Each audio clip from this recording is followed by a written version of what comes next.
Tactical Squad, a squad of tactics. In this video, I'm going to paint a classic metal tactical squad from the early 90s in the Imperial Fists colour scheme. I'm going to have a brief discussion on the miniatures from the early editions of the game and their rules in 2nd edition Warhammer 40k. I'm Matthew, this is Miniscape. Let's load our bolters and prepare to rapid fire.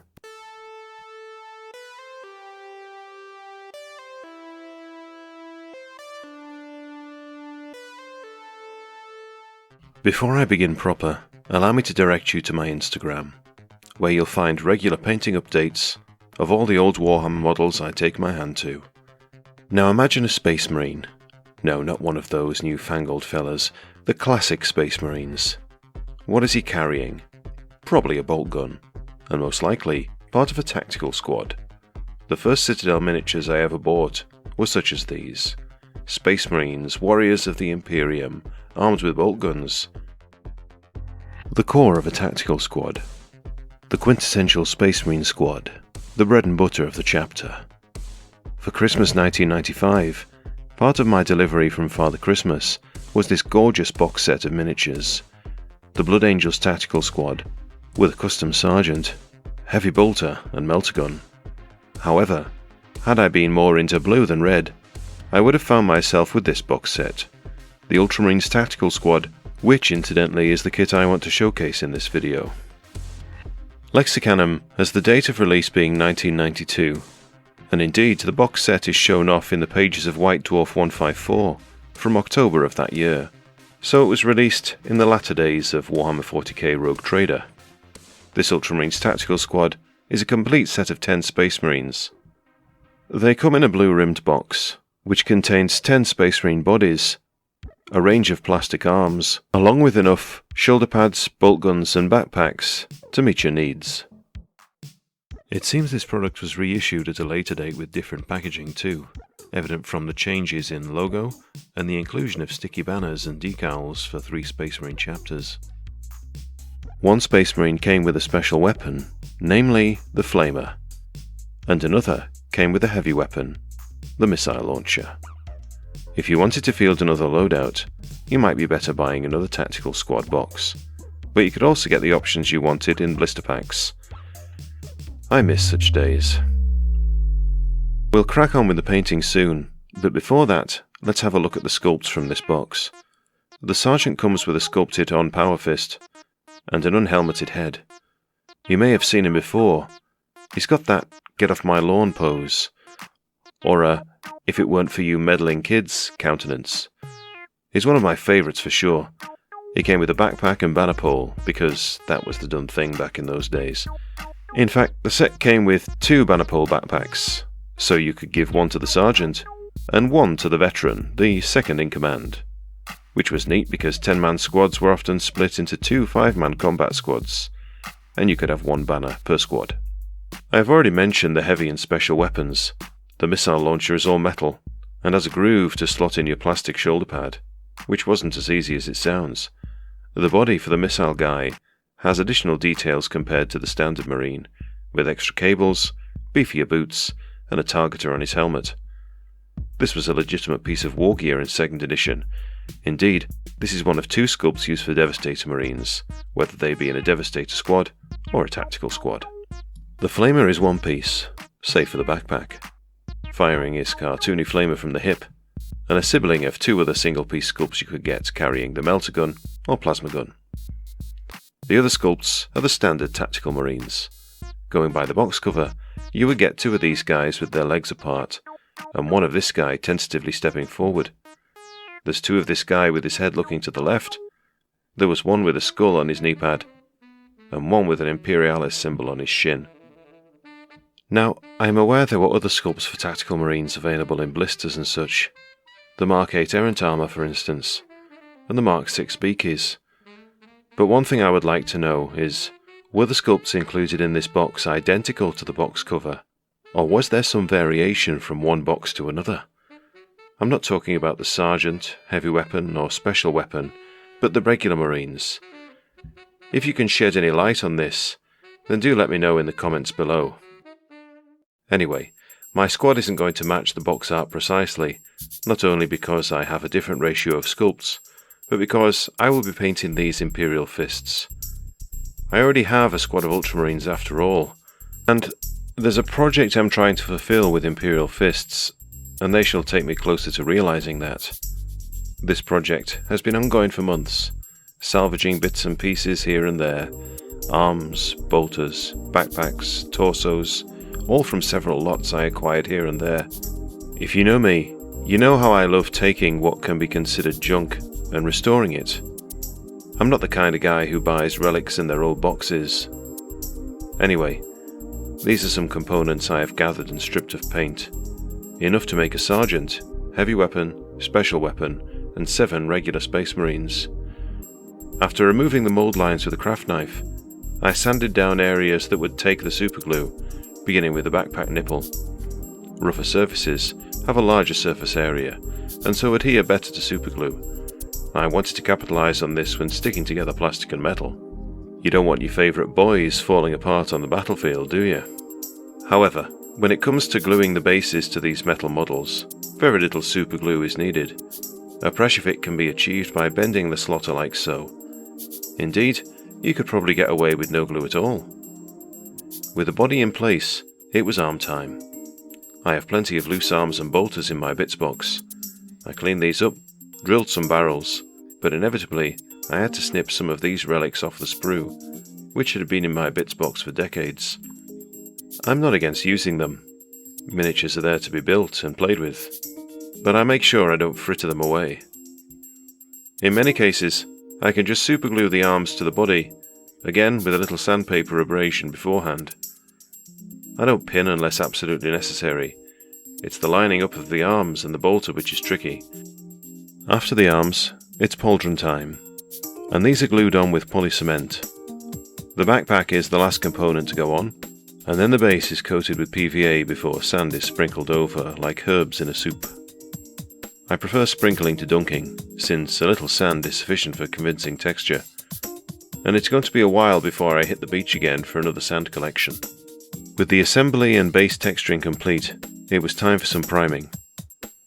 I firstly blue tacked these to my priming stick, and then gave them a few light coats of the white primer from a spray can.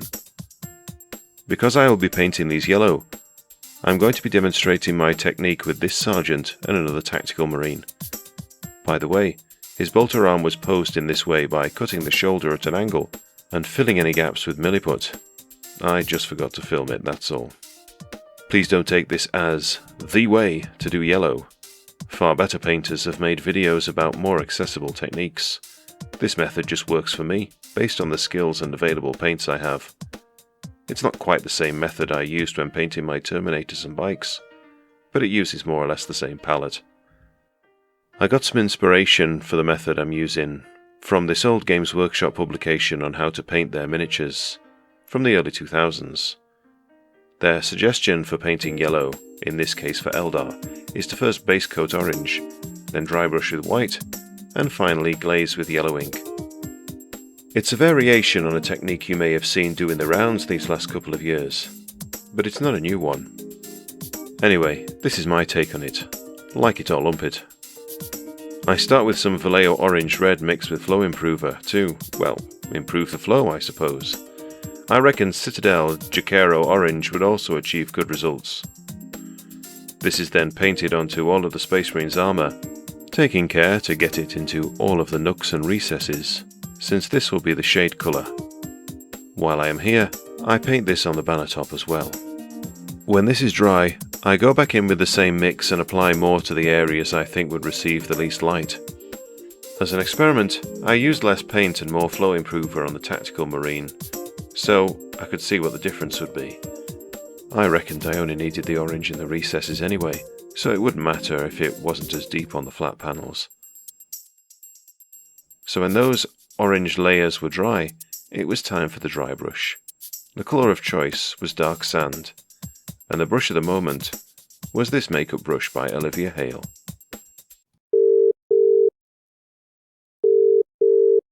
Welcome to Olivia Hale Makeup Products. Hello, Olivia. I wanted to make an inquiry about... If you would like to report a defect with your products, please press 1. No, I just want to ask you about... If you are unsatisfied with our products and would like to arrange a return, please press 2. My question is... For all other inquiries, please press 3. We are sorry. Our operators are not available to take a call right now. Oh. Please hold. Hello, Olivia Hale Customer Service. How can I help? Oh, hello, Olivia. I have a question about your makeup brushes. Not again. Yeah, are your brushes suitable for dry brushing miniatures? Listen, 5 calls in one day is tantamount to harassment. I'm not Olivia. Olivia isn't even a real person. It's just the brand name. Do what you want with your brushes. Stick them up your nose if it makes you happy. Just please, please do not call again.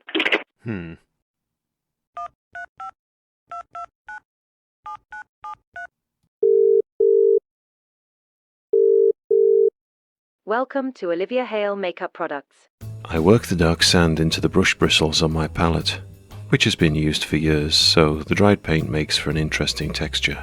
A little rub on some tissue, and then it's time to give the model a dusting, being conscious that I only want a thin, even layer of paint across these flat areas of armour.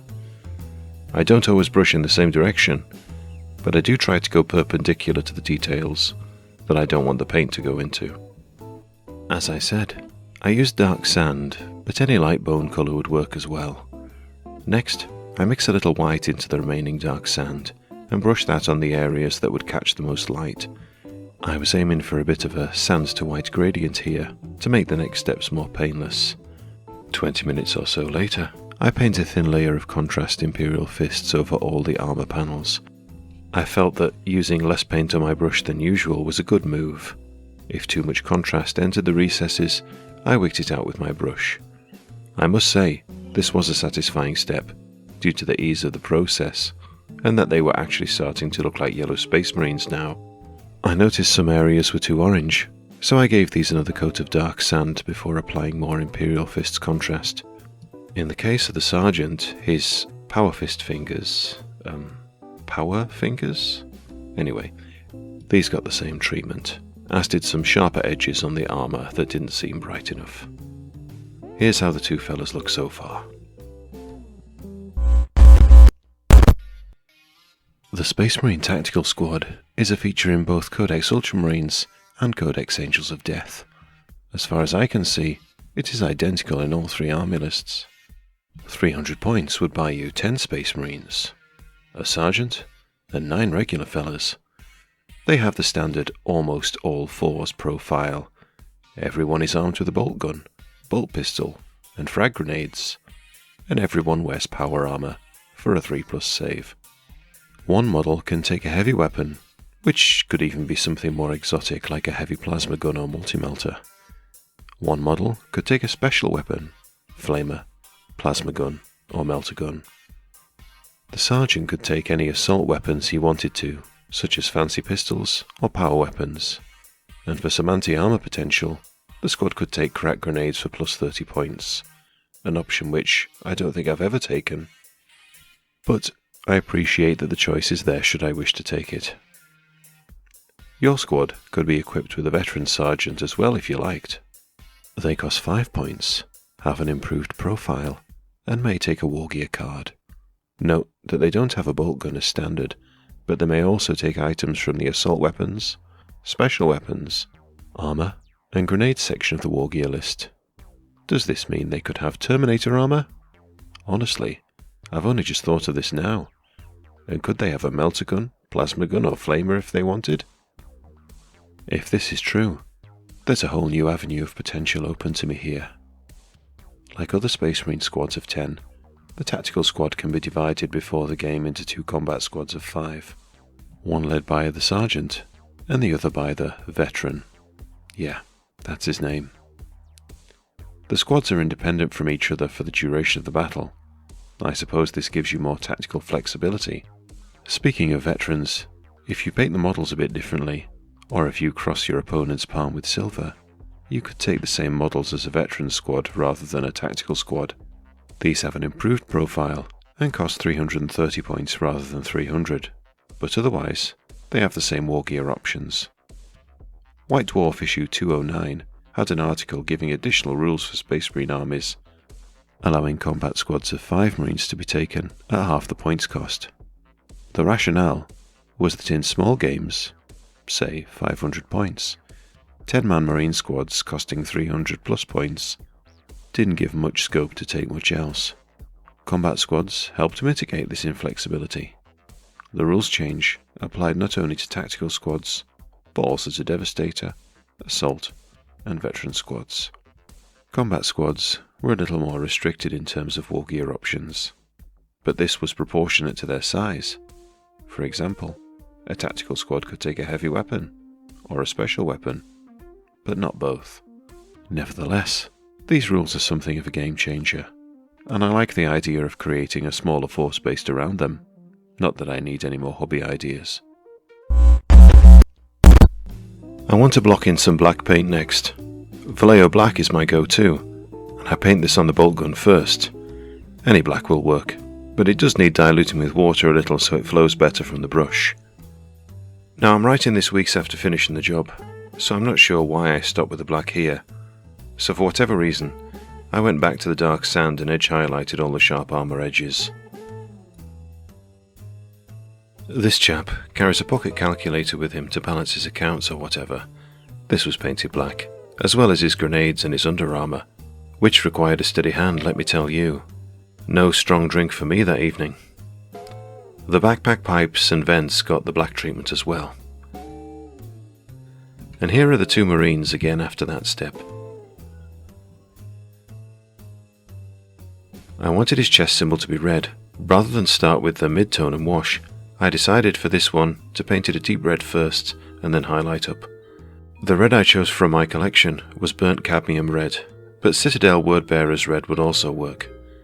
I painted the helmet the same colour too, since it's common to see Imperial Fists sergeants with red helmets.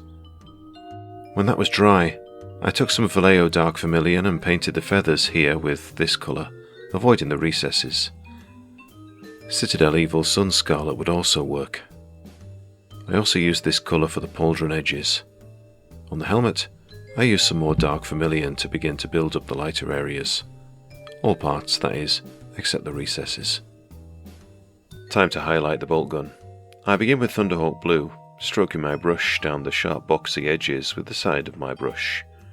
I use this to highlight his calculator, the ribs on his under armour, and the banner pole as well. Immediately after that step, I crack out the Fenrisian Grey and go over a smaller area than before to increase the poppage.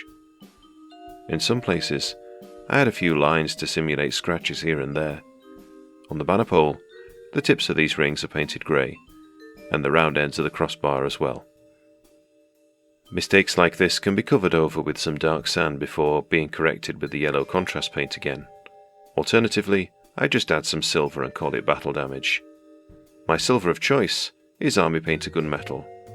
Again, just because I have it to hand, but Lead Belcher by Citadel would also work. This goes on the backpack pipes and vents, avoiding the recesses, which stay black for definition. The rivets on the bolt gun case get this too, as well as the stock, handle, magazine, and barrel. Now I was looking at this yellow and I felt it was okay, but I wanted a bit more brightness. My solution was to make a glaze using equal parts matte acrylic medium, water, and Flashgitz Yellow by Citadel. I then carefully glazed this onto the areas that would catch the most light, such as the tops of the backpack, helmet, pauldrons, knee pads, fingertips, things like that. A few thin layers, covering a smaller layer each time, gave me a decent result. Of course, this meant I would undo the highlights, so I went back and fixed these off camera. I used some Trollslayer Orange to further highlight the edges of the feathers on the chest, covering a smaller area than before. While this was to hand, I also painted the edges of the pauldrons. The helmet needed some more dark Vermillion before adding any orange there. The eye lenses were painted with some thinned Vallejo flat blue. Citadel Calidor Sky would also work. Space Marines from this era often have gems on their chest, curious things, and a welcome break from the skulls. This is painted with a deepish blue such as Macragge Blue. Later on, I highlight it first with fat blue, and then a thin line with a mix of flat blue and white. I paint the buttons on the calculator army painter using Goblin Green, but any mid-green would be fine. This is just what was on my palette, and I wanted to use it rather than just letting it go to waste. I also used this colour on the laurel wreath on the shin.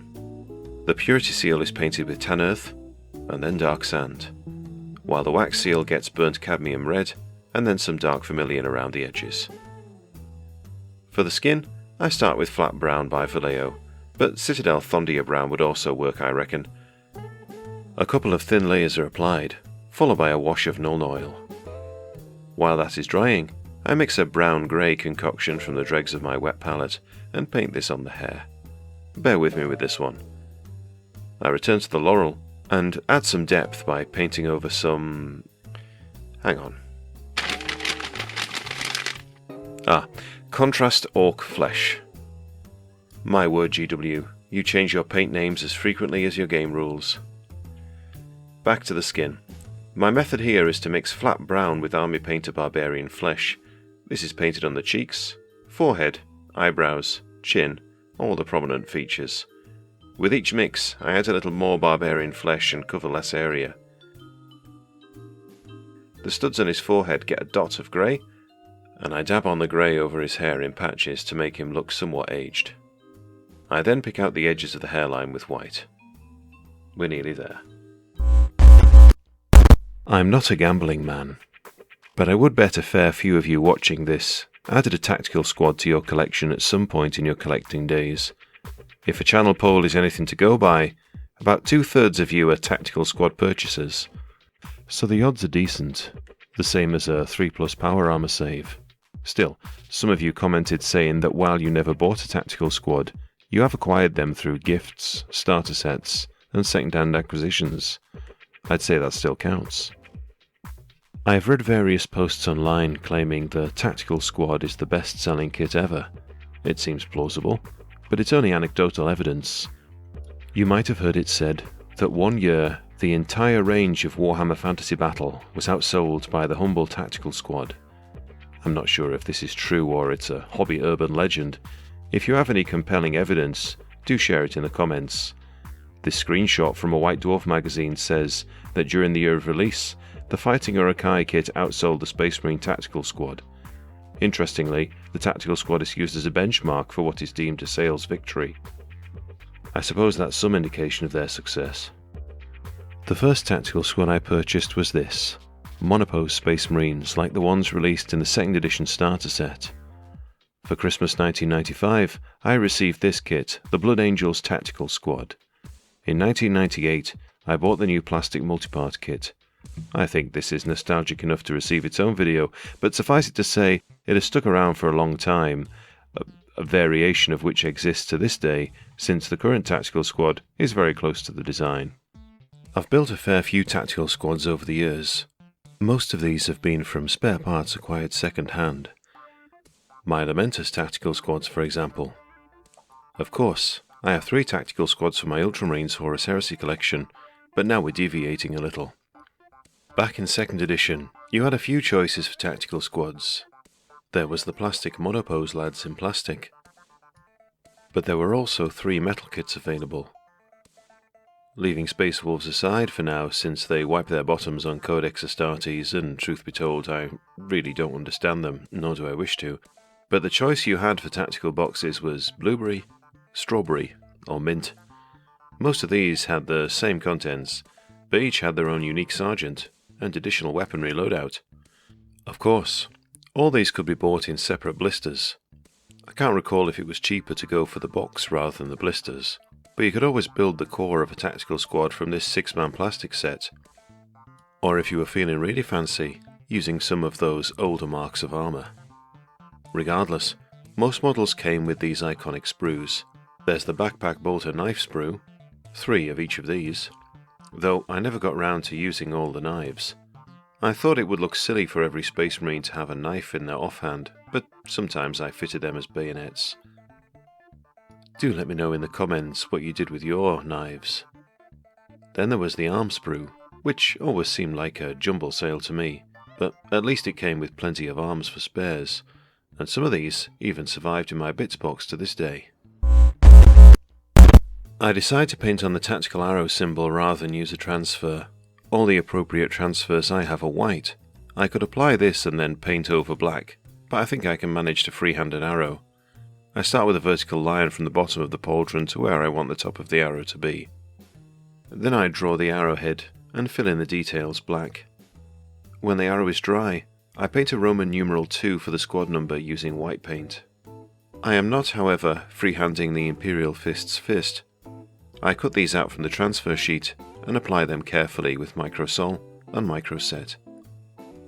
The final detail remaining is to paint the Aquila on the bolter with a tentative dry brush of dark sand. The bases get a few thin coats of Goblin Green by Army Painter on the top and the rim. You'll notice the banner has been removed. This was to aid in applying the decal and the banner to the banner pole. Speaking of banner, this is just printed on regular white paper and coloured in with thinned down acrylics. Dark Vermillion for the red, Vallejo Golden Yellow for the yellow, and black for the emphasis on the lines. While that's drying, I dab on some dark sand to highlight the base. Here's the rest of the band painted and ready for some matte varnish, which takes away all that unsightly gloss. And that's it.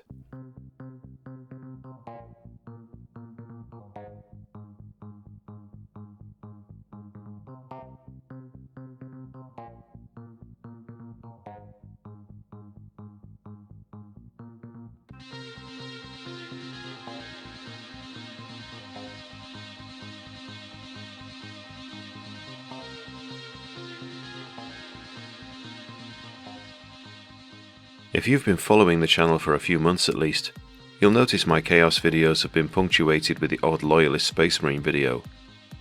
Bikes and Terminators so far, and both Imperial Fists. I think some of you have guessed it by now. I'm building the Imperial Fist Supremacy Force released toward the end of 2nd edition. As a kid, this was always out of reach, not just financially, but literally. During its brief existence, this product was always on the top shelf. And if you wanted to buy one now, some entrepreneurs are charging literally thousands of pounds on eBay for it. I can't justify that price to fulfill my miniature dreams, but I can build it from bits and bobs, loose parts and eBay bargains, kind donations, paint, sweat and tears. And that's always my preference, taking what's battered and restoring it to glory. It would be a stretch to say that this squad is glorious though. It's nowhere near the neatest or most striking yellow paint job for Space Marines you will find on the internet, but it fits well with my other Imperial Fists. The Bike Squad, now 5 strong, and the Plastic Terminator Squad. Moreover, it's metal, and metal miniatures are usually always my preference. Weighty and substantial, imperfect but quirky, and that's why I love them. As well as the 2 models you saw me paint, there's the other 8. The most effort was on the missile launcher guy, with freehand flames on the barrel of his weapon. You may notice that some of the bolter guys are not holding their weapons in both hands. I could say it was to enable me more dynamic poses, or to add interest through variation, but that's not true at all. I ran out of these left arm sculpts. In fact, I had to borrow an open palm from a Chaos part to make it work. Shh, don't tell the Iron Warriors. Don't worry. I scraped off all heresy with my combat knife. I suppose Puritans among you may accuse me of falling short of my target since I am missing the metal shoulder pads and other accessories that came with the Imperial Fist Supremacy Force box. Ah well, sometimes good enough is indeed good enough. So the next thing to do is paint the characters. Captain, Chaplain, and Librarian. And these are in my collection already. I just need to strip them in some cases, and give them a fresh coat of paint. The plan is to get that done before the end of the year. But what would a Miniscape video be without a song at the end? If you're in command of a Space Marine group, and you need to select a suitable troop, but you're not sure if range will do, or melee weapons to see you through, but fear not, For there's a solution, a one-size-fits-all execution, a squad that's neat and practical. You could even call it tactical. Tactical squad, bolters aplenty. Tactical squad, numbering 10 not 20. A heavy weapon and a special one. Experienced sergeant to lead them on. Tactical squad can split in two. Combat squads, a flexible crew. They can hold objectives as you require and clear a zone with their rapid fire. Tactical squads, oh ho ho. Tactical squads, oh ho ho. Tactical squads, oh. Tactical squads, yeah. And with that, I better go paint some more minis. Take care, and thanks for watching.